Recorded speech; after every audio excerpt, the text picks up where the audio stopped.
ہمارے جو علماء کہتے ہیں بس وہی صحیح ہے. نہیں میرے بھائی، جو قرآن حدیث میں ہے وہ صحیح ہے.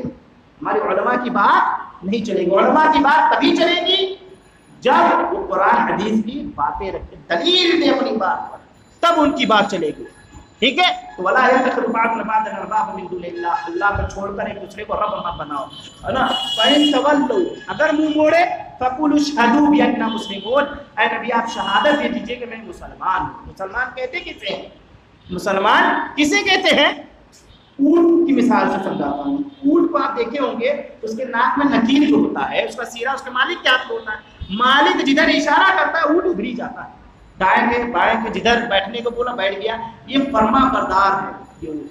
تو مسلمان اسی کو کہا جاتا ہے کہ ہم اپنی پوری زندگی کے جو معاملات ہیں وہ اللہ کی سپرد کر دیں.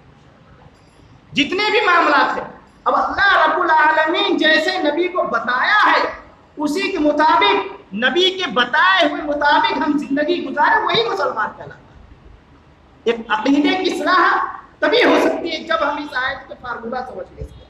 یہ فارمولہ، یہ ماسٹر کی ہے ایک طریقے سے، اس کو ہم سمجھ لیے تو عقیدے کی اصلاح انشاءاللہ ہو جائے گی، ہے نا. بِأَنَّا مُسْلِمُونَ، آپ گواہی دے دیجئے میں مسلمان ہوں. مسلمان کیا کرتا ہے کہ جب اللہ اور اس کے رسول کی بات آ جاتی ہے تو تسلیم کر لیتا ہے، سر خم کر لیتا ہے. وہاں یہ نہیں کہتا کہ ہمارے بڑے دادا پردادا ہمارے عالم سے پوچھ کر بتائیں گے. نہیں، اللہ تعالیٰ سورہ نور آیت نمبر 51 میں ارشاد فرماتے ہیں انما کان قول المؤمنین اذا دعوا الی اللہ، کہ جب مومنوں کو دعوت دی جاتی اللہ رسول کی طرف، آؤ تمہارے درمیان میں فیصلہ کریں گے، ان یقولوا، تو ایک ہی بات کہتے سمعنا، ہم نے سن لیا، واطعنا، اطاعت اور فرما برداری میں جڑ جاتے ہیں. اطاعت اور فرما برداری میں جڑ جاتے ہیں کہ سنیں کہ ہاں یہ قرآن یہ حدیث ہے، فنش. اب اس کے آگے ایک قدم آگے نہیں بڑھے گا نا، ایک قدم پیچھے، اسی کے مطابق زندگی گزاریں گے. یہ مومن کی علامت ہوتی ہے.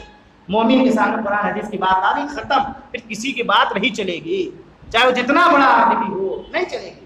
قرآن کی دلیل ایک اور میں دے دوں، فَلَا وَرَبِّكَ لَا يُؤْمِنُونَ حَتَّى يُحَكِّمُوكَ فِيمَا شَجَرَ بَيْنَهُمْ ثُمَّ لَا يَجِدُوا فِي أَنفُسِهِمْ حَرَجًا مِّمَّا قَضَيْتَ وَيُسَلِّمُوا تَسْلِيمًا.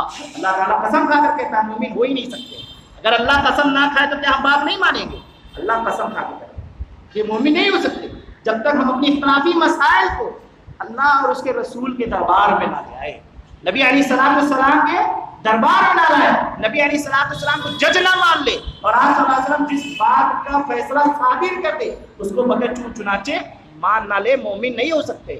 تو ہمیں ماننا ہے اللہ کے نبی صلی اللہ علیہ وسلم جو فیصلہ کر دے.